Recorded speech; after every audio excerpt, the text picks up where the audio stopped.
सकीब भाई, ये जो योजना है, आखिर योजना से क्या दिक्कत है? केवल योजना के फॉर्म भरा लेने से गिरफ्तारी एक तरफ आरजेडी की आरजेडी कार्यकर्ताओं की शुरू हो गई, दूसरी तरफ जो प्रशांत किशोर का मैंने दिखाया जनसुराज का, इस पर तो क्या इस पर भी कोई कार्रवाई हुई है क्या? इन प्रशांत किशोर को कोई नोटिस या जनसुराज के नेताओं कार्यकर्ताओं की गिरफ्तारी? देखिए राम प्रकाश भाई, प्रशांत किशोर भारतीय जनता पार्टी का बी टीम है और उसकी तरफ से फील्डिंग करने के लिए लगाया गया है। इसमें कहीं कोई दो मत नहीं है। अगर किसी को ऐसी शंका है कि नहीं ऐसा नहीं है, आपका अपना असेसमेंट है, आप एक पूर्वाग्रह से ग्रसित हैं प्रशांत किशोर को लेकर के, तो मुझे लगता है कि उस आदमी की राजनीतिक समझ जो है बहुत न्यूनतम दर्जे की। आपने सिर्फ अभी एक पीएलसी कार्ड का जिक्र किया है जो प्रशांत किशोर की तरफ से है ना, परिवार लाभ कार्ड। प्रशांत किशोर एक और योजना लेकर आए हैं, उनकी तरफ से ऑटो एवं ई रिक्शा चालक महासंघ, जनसुराज ऑटो एवं ई रिक्शा चालक महासंघ बनाया गया है और प्रदेश के जितने भी ऑटो चालक हैं और ई रिक्शा चालक हैं उनको इस बात की गारंटी दी गई है और बल्कि उसका फॉर्म भरवाया जा रहा है। बस स्टैंड्स में, रिक्शा स्टैंड्स में बैठ करके उनको बीमा दिया जा रहा है, एक्सीडेंशियल बीमा 5 लाख रुपए का। और उनको कहा जा रहा है कि सरकार बनने पर आपका जो, अगर आपने ऑटो रिक्शा या ऑटो आपने किस्त पर लिया हुआ है तो उसका जो इंस्टॉलमेंट है उसमें 4% राशि का सहयोग जनसुराज की तरफ से किया जाएगा। दूसरा ये है कि हमारे यहाँ जो ऑटो स्टैंड वगैरह में छोटे छोटे जो ऑटो स्टैंड होते हैं, वो जो वहाँ बैरियर लगता है नगर परिषद, नगर पंचायत की तरफ से जो उसके एम्प्लॉय खड़े रहते हैं 30 रुपया चार्ज, पार्किंग चार्ज और वो सब लेने के लिए, उसको ये खत्म करेंगे। ये तमाम योजनाएं, ये सिर्फ घोषणा ही नहीं कर रहे, इसको इम्प्लीमेंट भी कर रहे हैं। इनके कार्यकर्ता जा रहे हैं, लोगों से फॉर्म भरवा रहे हैं। लेकिन प्रशांत किशोर की इस योजना का ग्लोरीफाई कर रहे हैं कुछ पटना के यूट्यूब चैनल्स, कुछ और लोग। और इधर दूसरी तरफ जब महागठबंधन की तरफ से इस तरह की कोई बात की जा रही, देखिए ये मैं आपको दिखा रहा हूं, ये अगर आपको स्क्रीन पर दिख जाए तो ये देखिए, ये कांग्रेस की तरफ से भी है। महागठबंधन की सरकार बनने पर 2500 रुपए का ये आपको वो भुगतान करेंगे पार्टी। और नीचे एक फोन नंबर है, यहाँ पर ये मोबाइल नंबर यहाँ दिख रहा है आपको।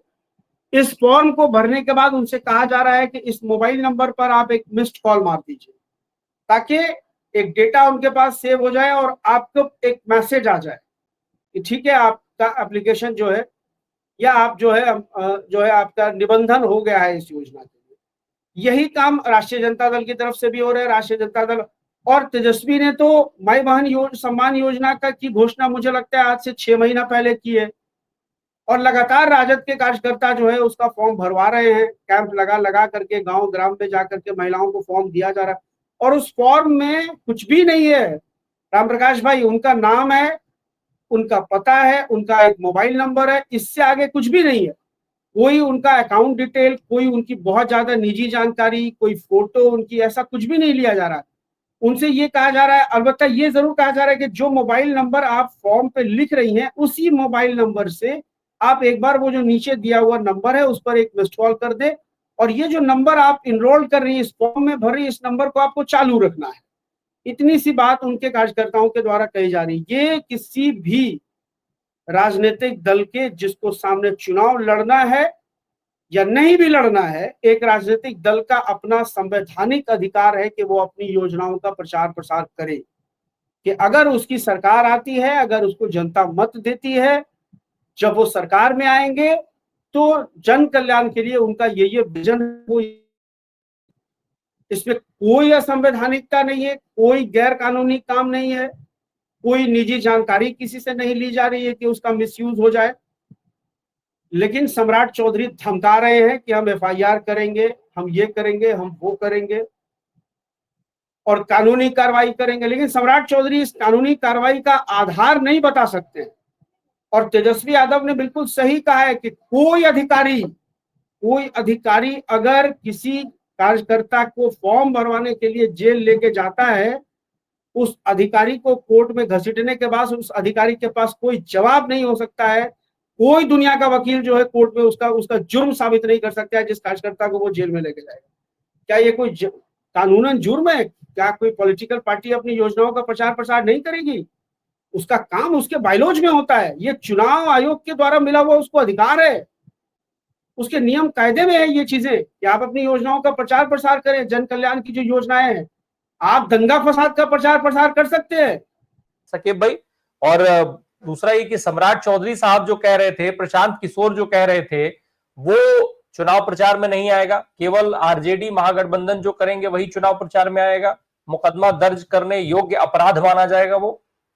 सकीब भाई देखिए, प्रशांत किशोर, मैंने फिर कहा कि प्रशांत किशोर अभी कुछ भी कर ले, ये आपने कहा कि ये दबाव की राजनीति थी, प्रशांत किशोर को मजबूरन भाजपा के नेताओं पर आरोप लगाना पड़ा। लेकिन अगर आप उनके और भी बयानों को कोट करेंगे, वो लगातार, अभी उनकी चर्चा थी राघोपुर से जाके वो चुनाव लड़ने वाले हैं।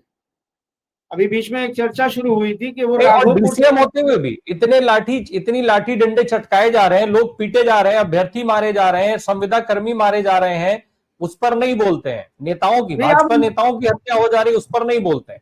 नहीं अब उनका वहां वाला काम खत्म हो गया है, वहां वाला काम खत्म हो गया है। अब वो सभा, बिहार बदलाव नव संकल्प सभा में अभी वो लगे हुए हैं। वो तो उनको पता था कि जब वो रात में पहुंचे थे और उसके बाद उन्होंने कंबल बांटने वाला ड्रामा किया था, तो किस तरह वहां युवाओं ने उनको हड़काया कि वो 25 लाख का वैनिटी वैन लेकर के आए थे कि रात में रुकेंगे तो यहाँ हमको टॉयलेट की जरूरत पड़ेगी। जबकि गांधी मैदान का जितना भी गेट है, एंट्रेंस और एग्जिट का, सब गेट पर नॉर्मली उस समय में जो है वो मोबाइल जो है वो वॉशरूम का इंतजाम रहता है, सुलभ शौचालय की व्यवस्था है। वॉशरूम जाना कोई बहुत बड़ी बात नहीं है गांधी मैदान में, तो वो 25 लाख का वैनिटी वैन लेकर के आए थे। लेकिन मसला ये है कि प्रशांत किशोर की राजनीतिक जो मंशा है वो दिनों दिन स्पष्ट होती जा रही है। वो कोई ढकी छुपी बात अब नहीं कर रहे हैं, वो खुल के बात कर रहे हैं। अभी उन्होंने कहा कि हमको तेजस्वी और नीतीश में चुनना होगा तो हम नीतीश को चुनेंगे। फिर वो कहते हैं कि नीतीश को अगर 25 सीट आ जाएगी तो हम राजनीति छोड़ देंगे। फिर वो कहते हैं कि नीतीश को निपटाना मेरा मकसद है, नीतीश को निपटा देंगे। तो इसमें बचा क्या है? वो प्रशांत किशोर दरअसल भाजपा के लिए लाए गए हैं आरजेडी और नीतीश दोनों को नुकसान पहुंचाने के लिए। मैं सिर्फ महागठबंधन की बात नहीं कर रहा। प्रशांत किशोर ने भाजपा के जिन नेताओं को टारगेट किया है, उनकी सामाजिक पृष्ठभूमि को आप देखिए ना। मंगल पांडे को टारगेट किया, दिलीप जायसवाल को टारगेट किया, आरोप लगा दिया। उन्होंने कहा था कि हम तो पूरा दस्तावेज लेकर के आएंगे। दिलीप जायसवाल कैसे क्लर्क से मेडिकल कॉलेज के ओनर बन गए, कहाँ है वो दस्तावेज? क्या दोबारा कभी प्रशांत किशोर ने उस आरोप का जिक्र किया? मंगल पांडे पर आरोप लगाया कि एम्बुलेंस घोटाला किया, कभी कोई दोबारा उस बात पर कोई जिक्र हुआ? बताइए आप ही। वो एक आरोप लगा कि औपचारिकता मात्र उन्होंने पूरी कर दी, और वो उस वर्ग पर लगाया जिस वर्ग की वजह से, जिस वर्ग को टारगेट करने के कारण उनको लगता है कि नीतीश कुमार से जो क्षुब्ध वोटर है, गैर यादव पिछड़ा वोटर जो है, वो बजाय राजद के साथ जाने के वो इनके साथ आ जाएगा, प्रशांत किशोर के साथ आ जाएगा। और कुछ यूट्यूबर्स हैं पटना में बैठे हुए हैं जिनको स्पॉन्सर मिलता है प्रशांत किशोर से, वो उसको प्रमोट करते हैं, उनकी हर जनसभा को प्रमोट करते हैं। उनके पास, उनके जनसभाओं में कैसे लोग जुटाए जा रहे हैं, आदमी कहां से आ रहा है, सब जान रहे हैं।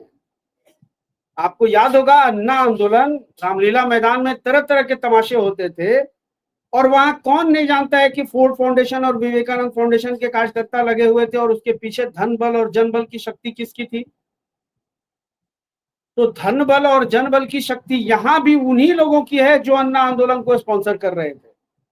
फर्क ये है कि वो एक मूवमेंट बना करके स्पॉन्सर कर रहे थे, यहाँ पर इन्होंने एक पॉलिटिकल पार्टी में तब्दील कर दिया है, और जबरन इसको एक बड़ा स्टेक होल्डर, वोट क्या स्टेक होल्डर के रूप में प्रशांत किशोर को दिखाया जा रहा है कि मुकाबला मल्टीपोलर हो जाए, बाइपोलर ना होकर के मल्टीपोलर हो जाए, और बाइपोलर ना होगा ओके, मल्टीपोलर होगा तो नुकसान महागठबंधन का होगा।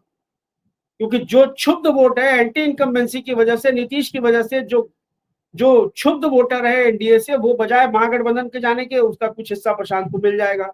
ये बदलाव की बात कर रहे हैं, ये तमाम चीजें चल रही है। लेकिन प्रशांत किशोर के खिलाफ आपने कभी देखा क्या?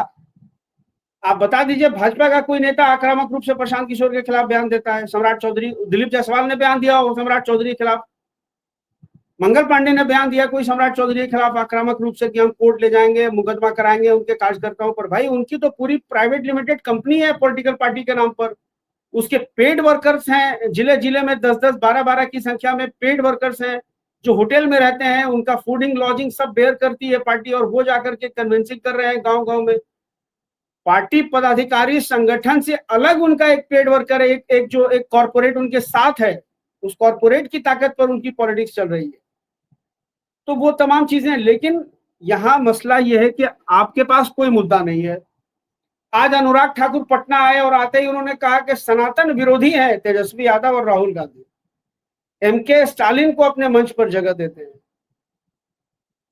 भाई इतना विकास कर लिया तुमने 20 सालों में, तो क्यों नहीं बता रहे हो तुम कि हमने इतने कल कारखाने खोल दिए, इतनी फैक्ट्रियां खोल दी, हमको और आप मौका दीजिए, हम और युवाओं के रोजगार की बात करेंगे। संविदा कर्मियों को पीटा जा रहा है। टीआरई 3 के लड़के जो है अपने हाथों में हथकड़ियां लेकर के लड़कियां जो है वो सांकेतिक गिरफ्तारी दे रही हैं। टीआरई 4 के लड़के जो है वो बैठे हुए हैं धरना पर। वो संजय भाई भी पटना में है और अभी वो चले गए, और उसके बाद कई लोग, कई साथी पटना से आपको रिपोर्ट कर देंगे। डायल 112 का ड्राइवर जो एक्स आर्मी मैन है वो आंदोलन कर रहा है।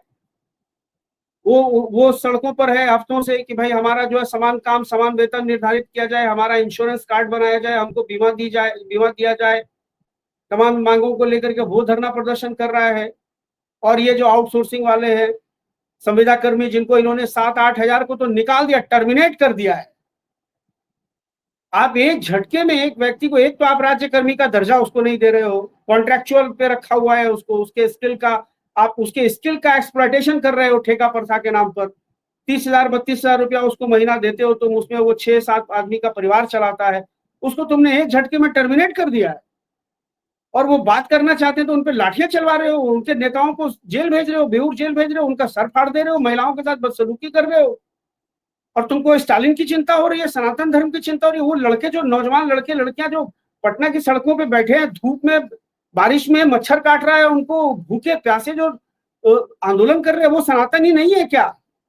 या वही सनातनी तुमको अच्छा लगता है जो मस्जिद के आगे जाकर के कुदाल फावड़ा लेके नाचेगा, उसी को तुम सनातनी मानोगे? तो अगर ऐसा सनातनी ही तुमको चाहिए तो अजय आलोक के बेटे को सनातनी बनाओ। अजय आलोक का बेटा तो अमेरिका में ग्रीन कार्ड होल्डर है, और अजय आलोक बड़े फख्र से बड़े शान से ट्वीट करता है, I am very glad to inform you that my son has got green card in USA. Jay Shah को बनाओ वैसा सनातनी कि वो किसी मजार पे मंदिर पे कुदाल फावड़ा लेके चढ़ जाए। ये नौजवान जो गरीब किसान घर का बच्चा है, ये पटना में कितनी कस्मपुर्सी की जिंदगी गुजारता है, जो पटना में रहा है अपने स्टूडेंट टाइम में, वो आपको बता देगा। दिन भर में 2 वक्त वो बेचारा खाना खाता है, उसको सब्जी हफ्तों हफ्तों उसको सब्जी मुयसर नहीं होती है। वो आलू का चोखा बना के खाता है, अचार रोटी खाता है, चीनी रोटी खाता है, सत्तू पी के वो दिन दिन भर रहता है। उसके पास इतना पैसा नहीं है कि वो 3 टाइम का प्रॉपर डाइट ले सके, नाश्ता, लंच, ब्रेकफास्ट, लंच और डिनर। 2 वक्त वो खाना खाता है किसी तरह से, चावल दाल चोखा बना करके, और कंपटीशन की तैयारी करता है। और जब वो अपनी जाए पेपर लीक करा देते हो, उसके एग्जाम की बात आती है, तो वो कहाँ से कर्ज लेकर के बेचारा पेपर ऑनलाइन फॉर्म भरता है, उसके बाद तुम पेपर लीक करा देते हो, वो पैसा उसका बर्बाद होता है। किसानी खेती मजदूरी करने वाला पेट काट करके बेटे को पटना में कमरे का किराया दे के पढ़ाता है, और तुम तमाशा लगा करके रखे हुए हो, तुमको सनातनी की चिंता हो रही है। तो असल में इनके पास मुद्दा कुछ नहीं है,